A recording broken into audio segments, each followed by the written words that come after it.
Hello and welcome to this week's episode of Dragonheart. We are Bill Long and Mark Griffiths. We're going to be talking through the Wealdstone game today, and then we're going to move on to a little bit about the World Cup, with Wales taking part in the World Cup.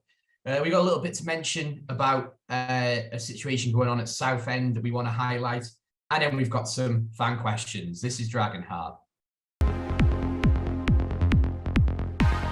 I'm Aaron Hayden, and this is Dragonheart. Well, Wealdstone, Mark, 0-0. An away point should never be completely sniffed at, but it was slightly disappointing, this one, wasn't it? It was the thriller in Ruislip. I mean, yeah, it was way below the standards we've been setting in recent weeks. It sparked concerns about our away performances in comparison to our home performances. But I've got to be honest and say that I didn't feel that concerned by it. Please don't get me wrong. We didn't play up to our level, like I said. It's disappointing to drop 2 points. But I don't think it was indicative of anything worrying. I think it was more, we've played midweek weekend, midweek weekend, midweek weekend, and then Sunday, Wednesday, Saturday, recovery time. I think it caught up with us. Plus, we did have quite a lot of injuries. Ford, Hosanna, Hayden. We had a lot of players out, especially defensive positions, as well as players like Mendy. And I just think, yeah, they'd had 11 days rest. We'd had Thursday and Friday off, and I just looked a little bit tired and ragged. And even so, like I said, with the ball, we were just not ourselves. But I mean, let's be honest, Wealdstone were never going to score in that game. We didn't look a lot like we were going to score, but we did have moments where we could have nicked the 1-0. So yeah, I'm disappointed in the sense of that's a winnable game we didn't win, but I don't think in the big picture it's anything to be too concerned by personally. No, I mean, it's a tough one. I was there at the weekend. My memory might be slightly cloudy, shall we say? We were there. I will say, if anyone did see me there, we'd made Wealdstone an excuse to go to meet a couple of friends who live down south. So it was as much a reunion as it was the football. So attention wasn't completely on the game, so to speak. But I feel like I'm going to get pelters for saying this, but the conditions at Wealdstone were really weird. It was ridiculously bright in the first half. Like we were attacking the end that was really bright. I know that sounds daft, and like you're making excuses, and professional football shouldn't fall into that, obviously, but it did feel like that was an issue. And it's hard to tell on screen, but the ground is at a slant.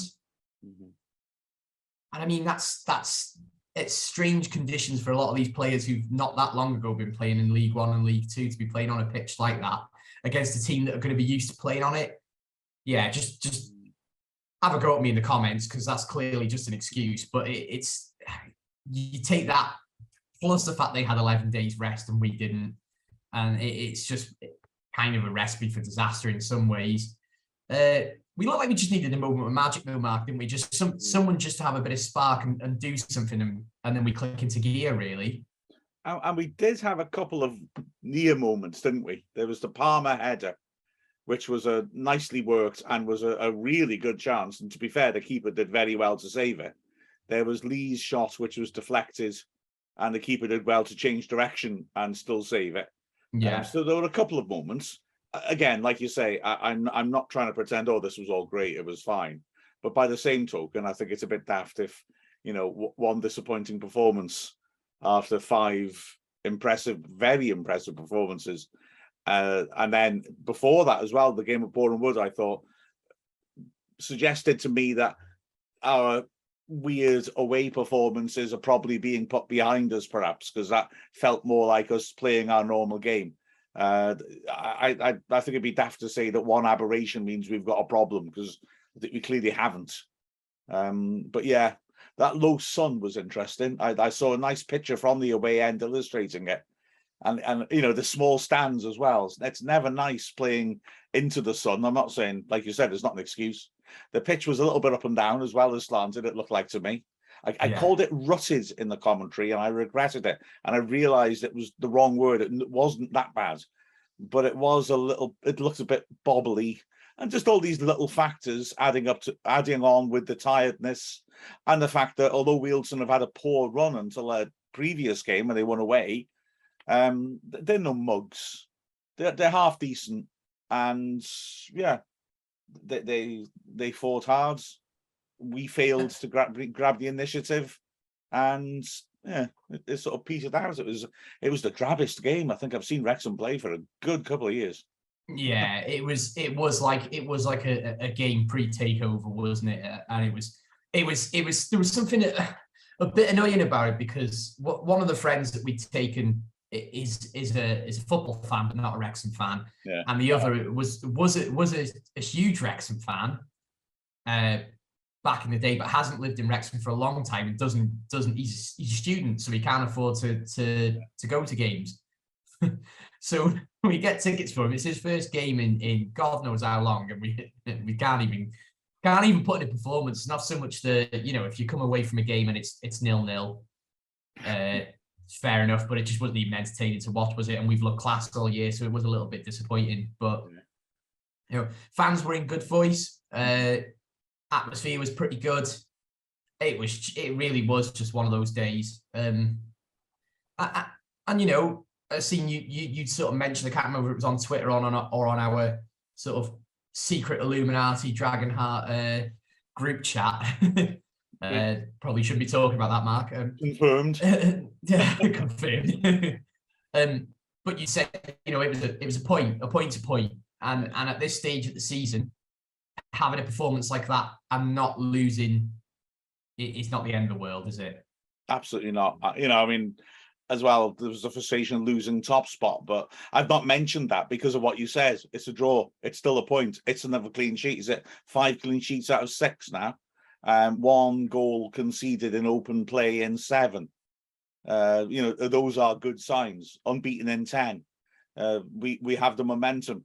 And I didn't mention losing the top spot because I just have the gut feeling that doesn't really matter. Who would you rather be right now? Notts County or us, I would say. Not least because all the big teams have yet to come to the racecourse. We've got a 100% record of Rome. We ought to knock points off those teams. Yeah, 100%. I got to say about the sun as well. Something I really enjoyed about the game. It wasn't much. Mark Howard wearing a hat. Oh, that's old school, isn't it? Oh, that's old school. Last year goalie wear a hat. That was wonderful. That was. Yeah. No, I'm with you. I'm all for goalies wearing hats and tights during the winter. Tights. That's something that seems to be something that's died a little bit. Not just tights, Mark. Obviously, tights under the shorts or joggers. I don't recall this strange transvestite league that you remember. Wearing tights. Tracksuit bottoms, yeah. Yeah, maybe that was a fever dream I've had, Mark. Who knows? Fair enough. Yeah. I was I don't know why. When I played in goal, I was very much a tracksuit bottom guy, and I really don't know why. And I remember it was the first game I played for Wrexham Schoolboys, playing Runcorn Schoolboys, and they turned up late because there'd been a sort of semi-riot in one of their schools. And they had to wait for the police to sort of release players to go and play in the match. And it was rock solid. It was the start of the season. The pitch was rock solid. We did a massive warm-up because we didn't know they'd been delayed.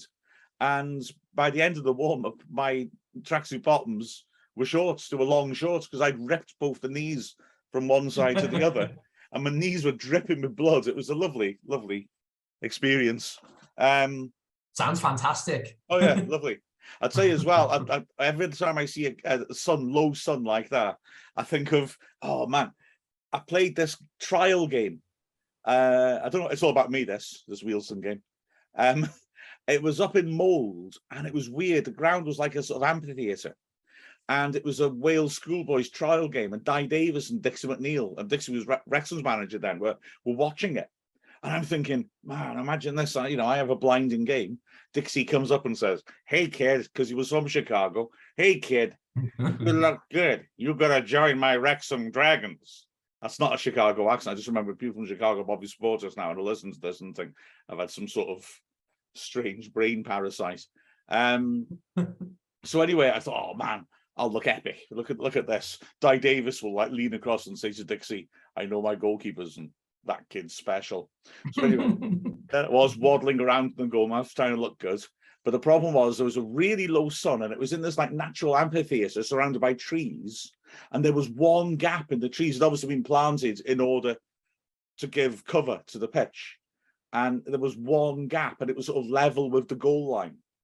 And I remember the other side attacking down the side of where the trees were, and this lad stuck a cross in, and I'm watching it, and it's not a good cross, it's coming straight to me, and I'm watching it, and then I completely was blinded by the gap in the trees, couldn't see a thing, and I heard this clang right next to me, and I basically just frozen because the ball got lost in the sun, and the clang was the ball hitting the outside of the post and going behind for a goal kick.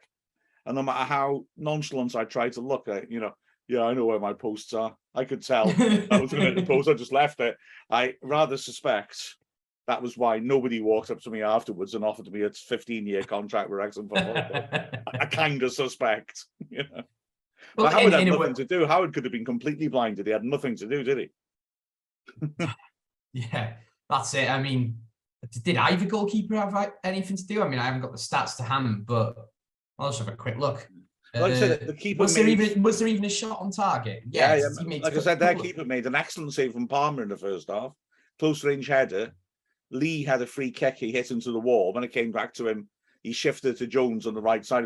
I like that. Lee's awareness, the picture in his head, as he's taking the free kick, he still knows where everyone is just in case. And he fed it very quickly. Jones stood it up to the far post. Palmer was in the 6-yard box, attacked it, powerful header. Keeper did really well to get across his goal, get close to him. And as I've banged on in the Final Whistle podcast, he did the big jump, the Schmeichel handball goalie jump. But unlike some goalies letting poor goals in that situation because they're so obsessed with doing that jump, they don't really focus on the ball. He'd got close enough to the ball that he rightly realised, all right, I'll jump at it, but I'll jump at it with my hands up, not sideways, and I'll actually attack the ball. So Palmer, perfectly good header, really close range chance, but the keeper got to him so quickly with his hands up that all the header could do was hit his hand. It was really good goalkeeping. Yeah. And then second half was that chance, wasn't there? Lee broke into the box down the right channel and hit a shot, and it was going to the keeper's right, took a deflection and was going to his left, and he adjusted really well. So, I mean, those are the only real saves that I remember, but they were difficult saves, and the keeper, so we could have nicked it. We would have been nicking it. McAlinden had a good sort of situation as well, and then just has a weak shot straight at the keeper. So you almost wondered, was that a shot? Was that a cross? You weren't quite sure. It was neither, really. But he could have done a lot better because he beat his man in the box and was about 15 yards out, right-hand side. But lots of people in the box to aim for. So there were little moments, but nothing. Yeah. Palmer had a shot blocked in the first half, didn't he? When he cut inside well, and he got to the corner. Oh no, second half. He got to like the corner of the 6-yard box, but a defender spread himself and blocked it. I mean, these are not classics. They're, I show you they all got into the highlights because I wanted to pull it, at least give it some sort of length. I was sort of wondering, should I just put the introduction where they go through the teams and then put the final whistle? Just leave it at that.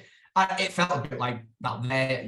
I even though my memory might be cloudy, it was one of those where there was no standout moments. There was nothing real that you could just sort of cling on to and say, oh, that was a good opportunity or whatever. Really, other than the couple that you've mentioned. And last year's game was a little bit like that, though. I know that the result was 2-1, and we got two really late goals, but actually, other than those two moments, we were exactly the same last year. There, it was an awful game for 80 odd minutes until we finally made a breakthrough. So maybe it's just... a quarter of an hour left, wasn't it? And then they got a penalty. Yeah, exactly. Completely out of the blue. It really felt like one of those games that was going to limp along. It's almost like the first time you ever played them, which was the season before when we lost 4-3, and missed chances. You know, we were losing 4-1 in added time and should have drawn. No, 4-2. Mendy scored an absolute banger for him before he signed for Boreham Wood. Yeah, that's right. Yeah. And Adi Yusuf scored a couple, his first 2 goals for us, and got one of his few rare nights of decent night's sleep while playing for Wrexham, or indeed since. So basically, that was so dramatic and exciting that maybe they felt that, you know, we needed 2 drab games to follow it up. Although, as you said, last season perked up, even if our equaliser shouldn't have counted. But yeah, that's right. Yeah, for those who might not remember or hadn't seen that game, Jordan Davis took a free kick which hit the crossbar without touching anybody, and in an absolutely absurd circumstance landed straight back to him for him to take a shot, at which he scored. But the laws of the game are that you can't touch it twice before it's touched another player. If that's that's right, isn't it, Mark? Yeah, that's right. Once you've taken a free kick, it has to touch someone else before you touch it. So the ref should have disallowed it. To be fair, you would say this when your team got the goal. It was a dramatic sort of moment. He may have thought somebody got a flick onto it at some point. He may have just forgotten. And it happened that quick, because I remember being at the game, and none of us noticed in the stand. Obviously, we were too busy celebrating, but even afterwards, when people on the coach were saying, "Oh yeah, they shouldn't have counted that goal," there was nothing in your head that made you think, "Hold on, what could have prevented that?" Then obviously, you know, everyone's talking about the law, and just. We're struggling to talk about this game, aren't we, Mark? Clearly, because we're talking about last year's game instead of this year's one. And you know, me as a kid playing a trial match, it's not good, is it? I would say for me, only the 3 centre backs really played to their level. You know, their usual level. You know, I thought the 3 centre backs were really good, and O'Connor stepping in for Hayden did very well, I thought, and was quite progressive passing the ball out from the back. So the 3 centre backs were terrific, and a big part of why Harvard had nothing to do. But in front of them, nobody really lived up to their usual level, I would say. You know. No, and that is kind of promising as well, because you're missing arguably your best centre back, and you're bringing in a midfielder to play us, or you know, traditionally a midfielder to play in at centre back, and he's done a good job. So it shows that we have got squad depth, even if we were lacking a little bit up front on the day. Yeah, but weirdly, that sort of thing can have an effect further forwards as well, can't it? You know, Tunnicliffe has to shift to the other side. James Jones has been in really good form lately. As ever, he put in a hell of a shift, but he wasn't really able to influence games as much. But I think part of that is because, you know, we are a pretty well-grooved team. Jones really combines well with Ford and Hayden on that right-hand side. And you can see him making those usual runs that he makes. But he had 2 players, you know, Tunnicliffe, who's never played on the right for us, McAlinden, who's starting his first league game of the season, and that understanding wasn't there. And so Jones was making these overlapping runs. There was a classic example of that actually in the first half. I don't want to hang McAlinden out to dry because he worked very hard. But you know, Jones did that thing he does where he's inside Ford and he gives it to Ford and he looks like he's staying there, and then suddenly he makes that looping run round outside of him like a border collie having a good run round the field to get his energy out. And he runs around him, and then he'll lose his man because he's done that. And then Ford will roll him in because Ford's a good passer of the ball, isn't he? He's a good timer of passes as well. And he did that, and he kept going.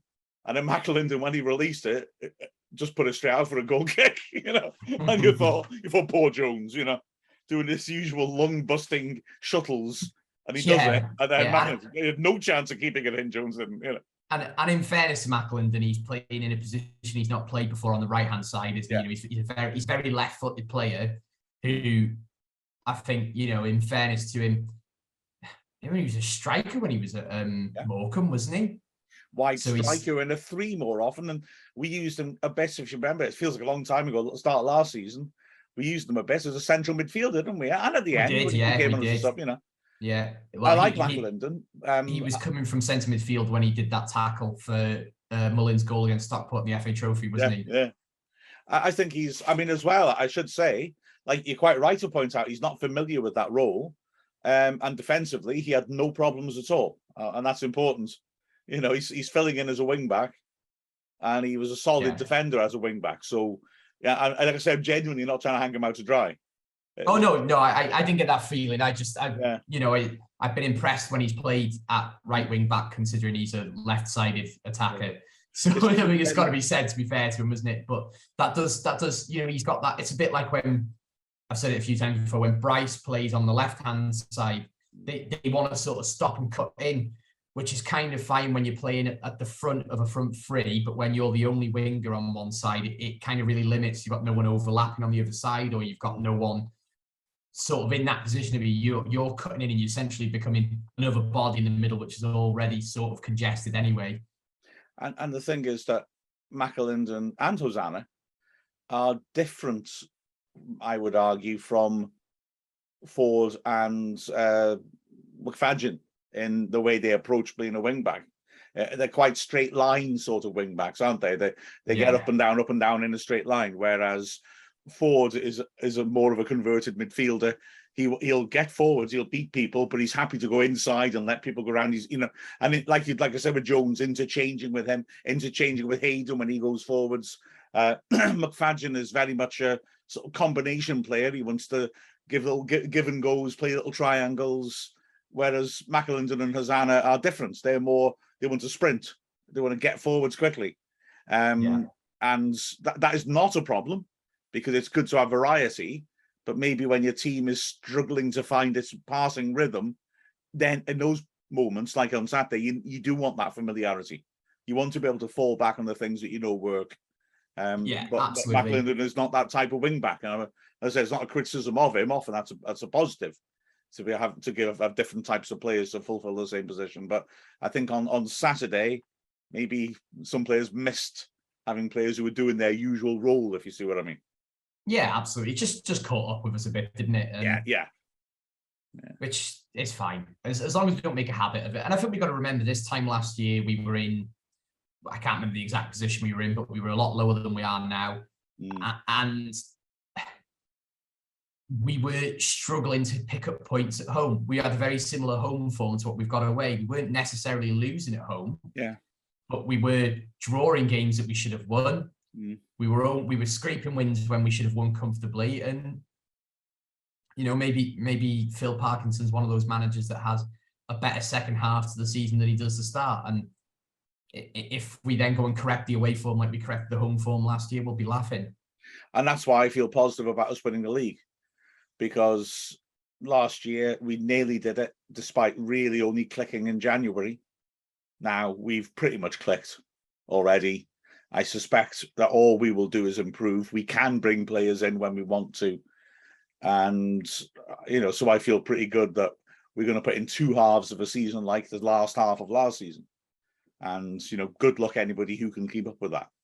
Notts County have started brilliantly, don't get me wrong, but they're gonna have to try and keep up with that. And they haven't got our budget. So that's going to be difficult for them. That's why I'd rather be in our position than theirs. Yeah, 100%. And I think it is almost, I don't watch Notts County enough to make too much of a comment, but I think teams that go flying out the blocks in this league, they very rarely keep it up. The champions tend to, it has happened, but the champions or eventual champions tend to pick up form around sort of December, January, don't they? That's when you really start to see those teams come forward, I think. And not to say that neither team can pick it up. I don't know. Yeah. I don't totally agree with that, but I see what you mean. I think it's on a normal budget, it's hard to sustain a full impressive season. The Stockport didn't have a normal budget last year, and we don't this. Yeah, true. No, yeah. For a second, I just doubted what I just said. Yeah, I said what I meant to say. That's all right. Phew, that's a relief. We should probably leave this game behind, shouldn't we? Yeah, definitely. Yeah. So after this, we will be talking about Southend. Hi guys, I'm Dominic Vose and this is Dragonheart. So, Mark, there has been a recent call from Southend United fans to help with a GoFundMe. We're going to go over that in a little bit. We kind of decided to pause our chat about the 2000s and the history, partly because this is quite a pressing matter for Southend as a club, but also partly because we did want Che and Neil to be there for that conversation, didn't we? Well, absolutely. I mean, Neil, as we heard last week, was at the front line of the battle to save our club. The reason we started talking about it partly was because we were thinking it'd be great to hear his story and his perspective. So, yeah, we definitely decided that as Neil couldn't join us today, that we would, leave that to next week. But it is appropriate that we look at the Southend issue, not least because their former players association have been tweeting their gratitude to Wrexham fans, because Wrexham fans have been very generous in supporting GoFundMe, which they've set up to try and help the club out, which delights me because we were a club who had terrible problems. In some ways, fan activism sort of was given a boost by the number of people from other clubs supporting us and the way that we welcomed them. That's something we'll talk about. Well, Neil talked about really eloquently last week about the shirts, but also next week as well, when we talk about how teams like Brighton supported us through our problems and lots of other clubs. And it's brilliant to see that even though it's, a decade on and we're in very happy times now, our fans haven't forgotten that it's important to support other teams, because football fans, we have a very important thing in common. As we said last week, we are football fans. It'd be horrific to lose your football club, and we're willing to stand shoulder to shoulder to prevent that. Absolutely. I think, I said it last week, but to sort of reiterate, I've got a hell of a lot more in common with your average Southend United fan, or your average Grimsby or Notts County or Scunthorpe or any of these other clubs that we've played against or come across over the last couple of years, than I do somebody who lives in any part of the country that then supports Liverpool but isn't from Liverpool, or supports Man United. And okay, that's fair enough. There's nothing wrong with being an armchair fan. Football takes all sorts, but that you can't replicate that fan experience, can you, Mark? And the idea of people in communities like ours losing that is absolutely sickening, isn't it? Absolutely. You'll talk about it next week, but I can trace back to a precise game where I genuinely felt this might be Wrexham's last ever match, and it was a real sickening feeling in the pit of the stomach. You don't wish that on anybody. So absolutely, standing strong with Southend is a gratifying and the right thing to do. Like last season, when Wrexham's fans, after losing to Grimsby in the playoff and ending our season, immediately put money in to help Grimsby fans to get to the final. I mean, I like the idea of us being the good guys. I like the idea of our fans who appreciated being a club run by fans will continue in that manner. I think it's important that. It was one thing on the quiet, Mark, that I did worry that we'd lose a little bit with this takeover. Not for any particular reason, not because I think Wrexham fans are arrogant or anything like that. I just think there is always a risk that when you are going through richer times, that you kind of forget where you've come from, so to speak. And I know we're not quite out the other end of non-league and all that stuff yet, but it would be easy for us to forget, wouldn't it? And just sort of let other clubs get on with it. Yeah, 100%. I was sort of worried a little bit as well, because obviously there was some fan sentiments that was anti the supporters trust by the end. Now, there were a variety of reasons for that. Some of them were just don't hold water, because, frustration that why don't we get taken over by somebody so we can have lots of money? Well, okay, it did happen that way, I admit. But it was a remarkable occurrence. Often when people invest money in a fifth division football club, it's in order to get more out of it themselves. And the trust saved the club and were the guardians of the club. If it wasn't for such a remarkable offer, then they'd still be running the club. Some people wouldn't like that, but as I said before, the alternative is taking a risk with whether you're going to actually have a team to support. So some people had objections about the trust that I just can't agree with, but other people did have reservations that I can understand, that maybe in some ways the trust had done a wonderful job, but maybe it run its course and it was a good time for, you know, someone to come in and have a new purpose for the club. So it's important that we held on to that. You said that at least hold on to that ethos, that sense that we've learned a strong lesson here. Fans can lose what they hold most dear, and it's important, no matter who you support, that you try to support either through publicising or through money the efforts of other clubs to save themselves. I mean, the Southend problem's been rumbling on. Like us, that's why they're in the non-league, really. And there were ownership issues as they came down. They've continued to be so. There's a massive concern among Southend fans and staff that the rights that, you know, that enough money is not coming into the club to make it viable.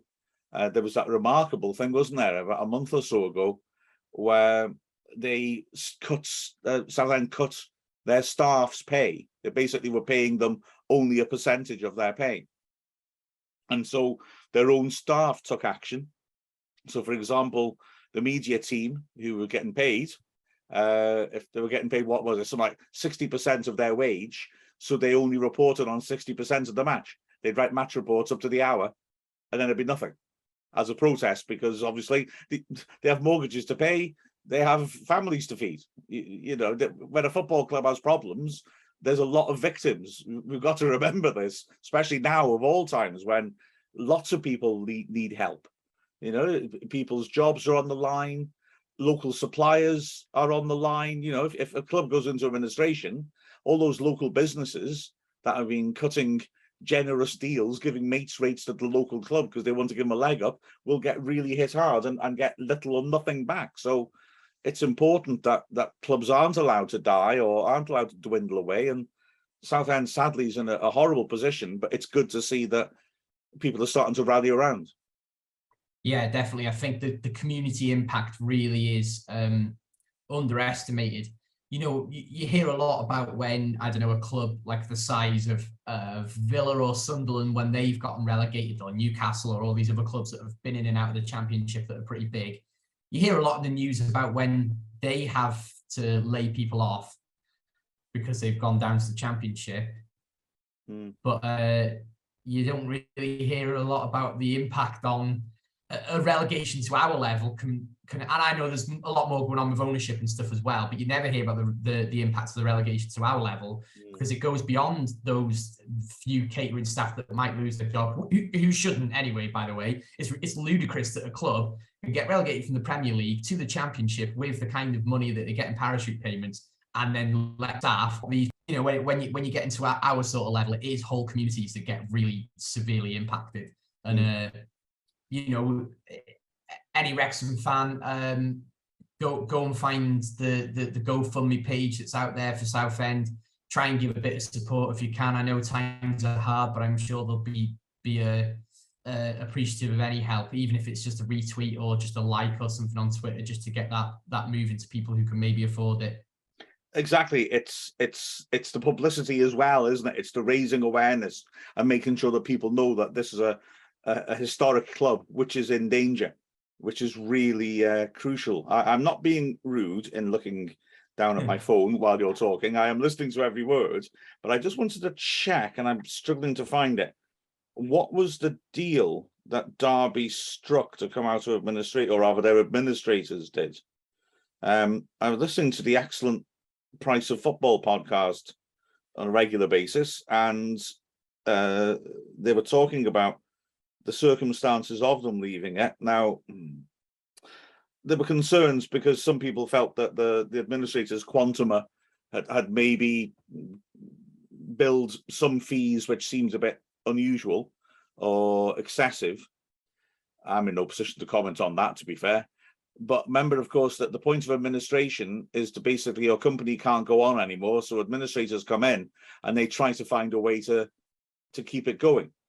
And that will tend to be by going to the debtors and striking a deal. So all football debtors, according to football legislation in Britain, have got to be paid in full. So if Derby had bought a player, they have got to pay that transfer fee in full. But non-football debtors, it's just whatever deal the administrators can strike. And often that comes down to things like what sort of figure will HMRC accept, what kind of figure will the big debtors accept, and the smaller ones have to just go along with it. So if they agree to if Derby County's administrators or any administrators go to a debtor and say, right, we can only afford to give you 5 pence in the pound, you can either accept that and get 5 pence on the pound, or we'll go bust and then you'll get 0. And if they accept 5 pence in the pound, I mean, obviously, like I said, that's hitting small local businesses, people who are sponsoring the club, people who are providing services for the club, St. John's Ambulance, all that those sorts of, sort of local bakeries supplying food to them, breweries, all those companies, local companies get hit, don't they? And so it's not just the football, although it is worrying from the point of losing a football club. It's about keeping communities going. And as I said, now more than ever, we need to stand firm and try and support people who need help. Yeah, our football clubs are community assets, Mark, and they should all be listed to some degree as a community asset. And we need to stand strong and stop these from going under. So please check out the Southend GoFundMe page, find out more. I kind of feel like I should know a bit more about it, but I do think, get out there, have a read and find out, especially international fans who maybe haven't come across this kind of problem before, because it's the first time you've been following Wrexham and seeing a club go through this. It's really important that people sort of show as much support as they can. But from one corrupt system to another, Mark, shall we talk about the World Cup in Qatar? I think we should. Okay, after this, we're gonna talk about Qatar 2022.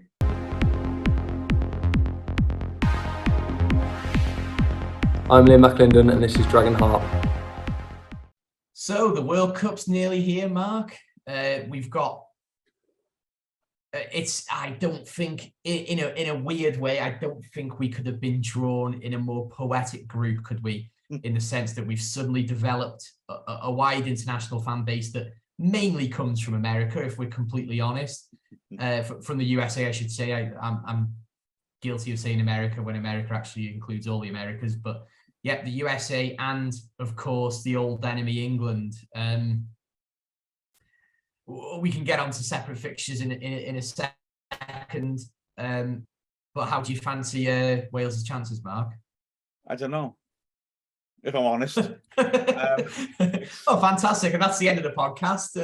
There you go, folks. Remember where you heard it first. Remember, this does not mean insider dealing. I'm not giving you key information here.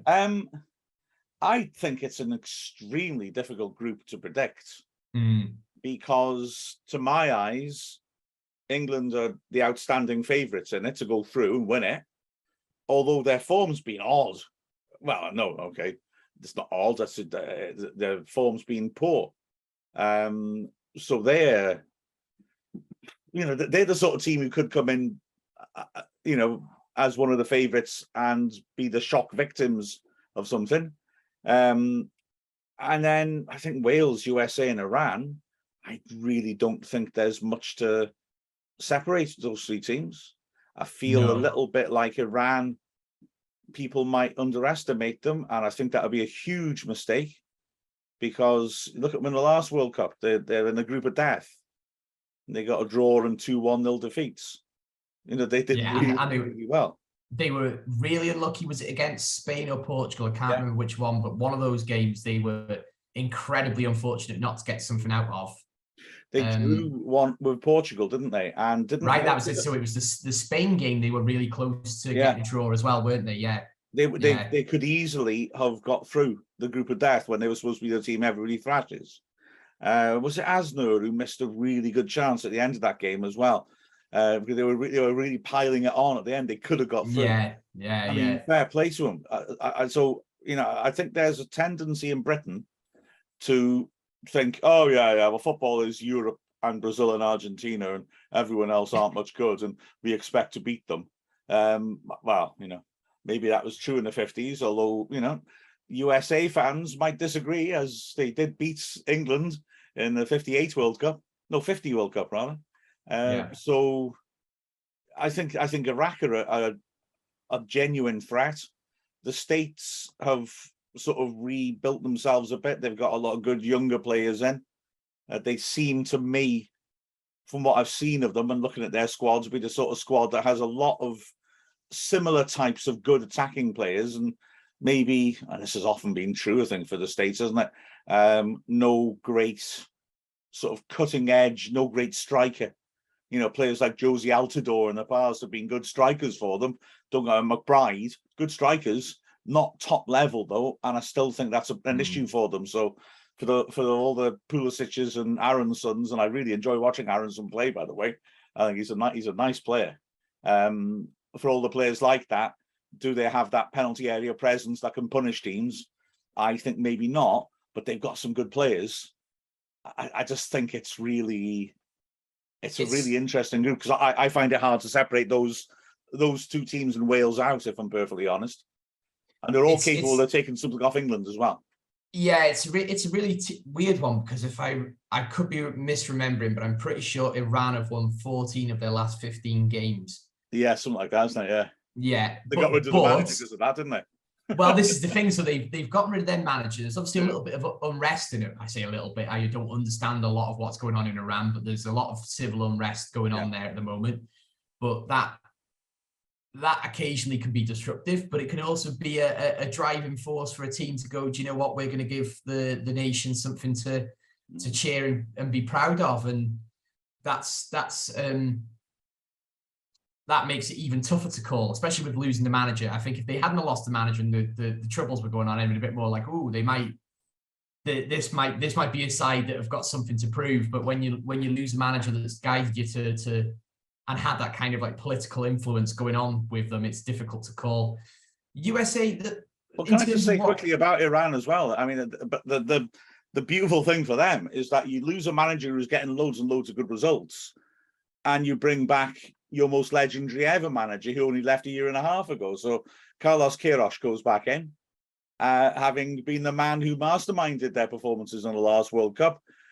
So it almost feels like a bounce. That's me. You lose the guy who's created all that momentum and bring back the guy that you think is your greatest ever manager a year and a half after he finished being your manager. You're laughing. I didn't realize it was Carlos Queiroz. Yeah. Okay. Well, so it's almost feel-good factor, isn't it? Even though it's weird. It is a weird one, isn't it? And then USA, I've seen some of our international fans talk on, on the various mediums, sort of asking us what our opinion, not necessarily us, but like Wales fans in general, what our opinions of the USA team is. I don't know enough a lot of continental football where a lot of the USA players play to sort of have too much of an opinion. But they're a side that are used to winning in their confederation. And I'm a big believer in football in general. It's the same when you play in Europe, when British teams play in Europe. It's very easy to estimate a team from a lesser nation, be it international or a club side. But if they're a side that are used to winning in their league or in their confederation on a regular basis, they know how to perform and get results. And it doesn't matter if they're not got many great individuals. They're obviously a collective that can perform on a regular basis. So that makes them difficult. I would say though. Go on. I was just pointing out to our American listeners. Congratulations, Bill Long says you're a lesser nation. Just like, no, no, leave it there. Leave it there. Be careful there. I just meant following on from your point of saying, Europe plus Argentina and Brazil. It's that sort of, it's a perceived lesser nation, isn't it? Yeah. We would be perceived to be a lesser nation as well by a lot of teams. And look what we've done to Belgium in a tournament, and look what we've done to other teams. So I think Wales fans in general are probably going to be more lenient than a lot of other European nations in some ways in terms of their attitude towards that. But then, you look at how we did in the last Euros. Yeah, we got turned over by Denmark, but they were buoyed by wanting to get behind the team because of what had happened to Christian Eriksen and are a very quality side. We drew with Switzerland when we'd gone 1 down, and we managed to beat Turkey, who at the end of the day, a lot of people were saying were the dark horses of that group, who ended up coming bottom because we beat them. So, we've got a good side. We're very solid at the back. We're starting to learn how to perform in tournaments. I think you're right. I think it's really tough to call, and it's England plus one of us if England turn up. Yeah, which isn't always a guarantee, is it? Yeah. I think it's going to be interesting, England-Iran, as a sort of tone setter, because Iran under Kirosh in the first spell were known primarily for their defensive solidity. And if England start getting frustrated against them, it could all turn unpleasant for them in that match, couldn't it? Then likewise, with Wales playing the States, there's interesting matchups in there. My concern for Wales would be, Gareth Bale having to say before the tournament, I've got 390 minutes in me, just illustrates the fact that there's a concern that he is not fit at all. I know he did brilliantly coming on in the MLS Cup final, but wasn't that his first game since September, I believe? And I don't think he's played 90 minutes since March. So this is a concern for Wales. Ramsey, famously, of course, is injury prone. There's issues for us as well. I'm looking forward to some matchups. I want to see Dan James against Serginho Dest. It'd be like just like 100 meters final down one side of the pitch. It'll be great. Although there's another part, because Dest can play on either side and Wales can mix it up a bit. There's another bit of me thinking I like to see Gareth Bale fit and on Dest's wing, for the simple reason that standing the ball up from the other side of the pitch and having Dest, who looks he's about 5'6", having to handle Bale and Kiefer Moore in the air, to me, feels like a potential way to get into that game. I think for me, the ideal scenario is that we get enough from the USA and Iran game that we go into the England game not having to worry, and it could just be a bit of a fun atmosphere, just enjoying the rivalry rather than not enjoying it, shall we say. It would be even more ideal if we were to, we're talking dream stuff now, Mark, but if we got 6 points, we're qualified, we play England, they're desperate for 3 points, and we were to nick 1, that would be perfect. Yeah. I thought you just say we should just pick our reserves against them. We're already through. Let's roll. Well, we'll do them a favour, shall we? Let them qualify. Oh, so it's West Germany against Austria all over again.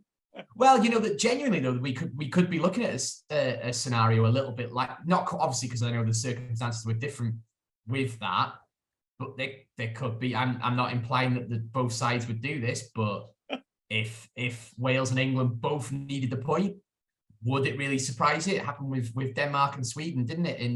Was it 2002 or 2006? Can't remember. Yeah. So, who famously both needed a draw to keep Italy out, and they had a 2-2 draw. Not suspect at all that, Mark, was it? You're a cynic, you are, Bill. Well, I applaud you for it. I just think there's a lot of momentum behind Welsh independence in the moment, and what better would the British government want than a bit of British unity? Anyway, let's move on from that before I start getting too carried away. No, it's going to be a good tournament from a footballing point of view, but I've got to be completely honest, Mark. I love international football. I'm not one of these that doesn't like it, but it's hard to gear yourself up for a tournament held in a country with such appalling human rights records, isn't it? Yeah, I've never been so unexcited by a World Cup, and I think there's a lot of factors. And I suppose to address a couple of the other ones first, it is so odd to be having a World Cup this time of year. It feels really strange that you get the season going and then you stop it. Equally, Wrexham will continue, and quite frankly, Wrexham's my priority. And so all of those things add up. It is quite difficult to sort of rev yourself up. By this point, normally in a World Cup, I would have been spending quite a bit of time reading all the previews and different things and getting myself excited. I'm not. I'm now thinking, oh, this might be the first World Cup where I really don't try to get to see all the games because I'm in work and it's all not going to work out right.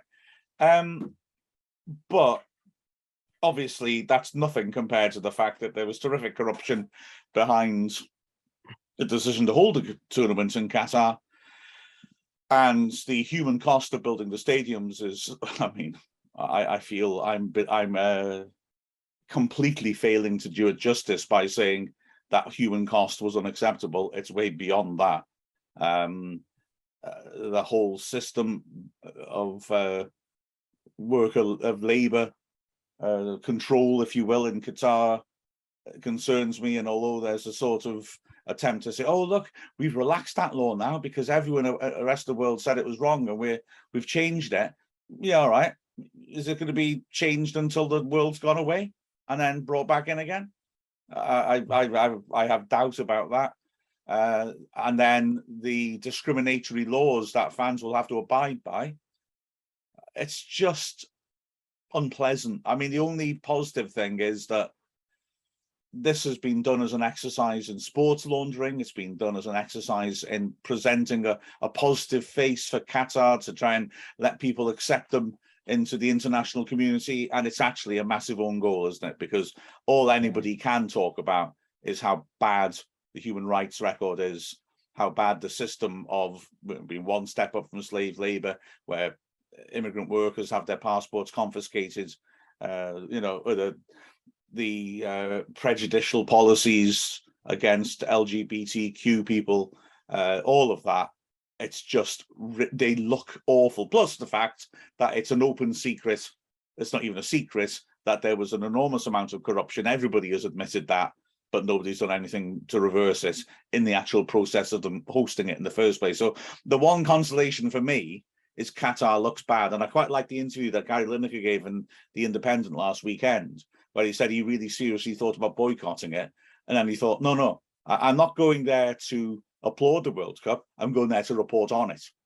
I will say what I see, and I will be given an audience to any negative things that I see or am aware of. I'm not going there to be a cheerleader. And I thought, yeah, that's the right attitude. I'm quite glad in that way that it's there, because it's an attempt to create a propaganda exercise, which is, I think, massively backfired.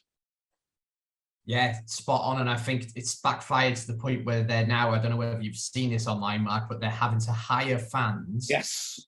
To imitate fans from certain countries. Now, I've got to be careful how I sort of approach this, but it's quite obvious that some of these fans aren't from England. You only have to listen to their accents as much as anything to sort of say, hold on, I'm not saying people from other cultures can't be from England. I'm not anywhere near saying that, but this is a group of people that have clearly been hired to imitate England fans, and it's quite obvious as well as what I haven't saying, you know. I haven't seen that, actually. What I've seen is that some fans are being paid, aren't they?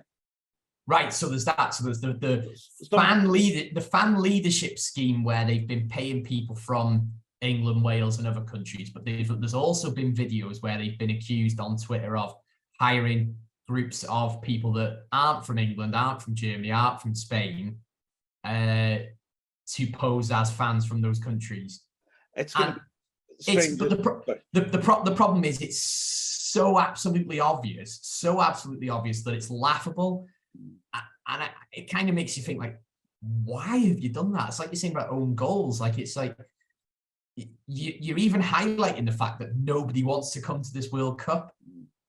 You're better off having empty stadiums, because you can blame it on transport links and stuff like that. Then don't just hire people and like make it obvious that it's not the actual fans from those countries there. You can't trick culture, can you? You can't. You know, Wales fans have got a certain culture. English fans, German fans, American fans. We've all got our own cultures. We've got our own styles of supporting our teams. You hire people from different the songs that we sing in these nations. It's just completely obvious. It's just daft. I mean, the whole thing's bizarre. The whole propaganda thing is nothing new, I suppose, in World Cups. Did I say the other week about Argentina building the walls in front of the slums to hide them from the journalists. And No, but oh right, it's- the famous stories in '78, the military junta built walls in front of the slums on the way to the airport to hide them from journalists, and all that happened was the people in the slums came out at night, pulled the wall down because they could upgrade their slums. You know, they're all living in shanty towns. They've got a nice brand new wall to replace that one that's falling down. Didn't work at all. Brilliant. Brilliant. So you know that sort of thing does tend to get exposed, doesn't it? Really. So it is good in that respect, but it still shouldn't be taking place there. But No, it's, not at all. a shame. And it's a shame to feel that way when Wales have qualified for the first time in 64 years, because it's such a moment of celebration, and yeah, it's tainted by that. And when you see all the empty stadiums, which I suspect we will see as the tournament wears on, I think it'll be brought home quite powerfully. Yeah, and I think, look, I'm excited from a footballing point of view, and really excited for us as a nation to finally be able to see Wales at a World Cup. For most of us, obviously, there's going to be some people who have witnessed that, but for those of us who haven't, it is really exciting. I think it is fair to say you don't have to be one or another. You can still watch it on TV and enjoy it, because they're getting the TV deals have already been paid for. They're getting the money regardless. It's not like you watching now will or will not fund this. So enjoy it, revel in the fact that Wales have finally gotten there. But yeah, you're right, it is 100% tainted.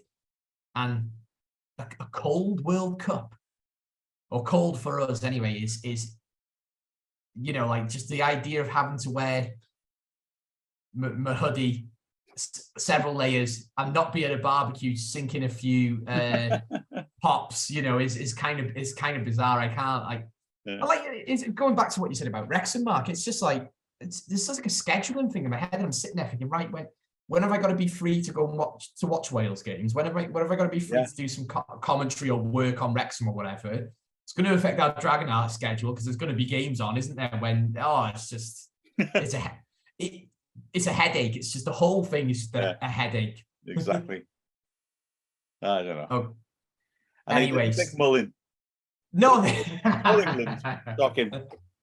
That spoils it for me. Yeah. Or Jordan Davis, obviously, as well. He could have gone, absolutely. yeah. But I think we will cover the World Cup in different ways. We got possibly one or two plans, but we'll sort of reveal them as we go along, as the World Cup's on, and see how that goes along. As with all good headaches, Mark, they come to an end eventually, and so is this episode of Dragonheart. Is this episode was a headache? No, just oh, you get the to World spend Cup time virtually with me, and that's the payment I get. The World Cup's a headache, and yeah, you know, like hopefully it comes to an end with Wales champions sooner rather than later. So please follow us on all the usual channels. We've got a lot of different content coming out on YouTube, but follow us on Twitter, follow us on TikTok, Facebook. Get your questions into us. We're both available on Twitter. Send us a DM if you want to ask us something about the show or get us a topic to talk about. And thanks, Mark. It's been a cracker as usual, and we'll see you next time. Nice one.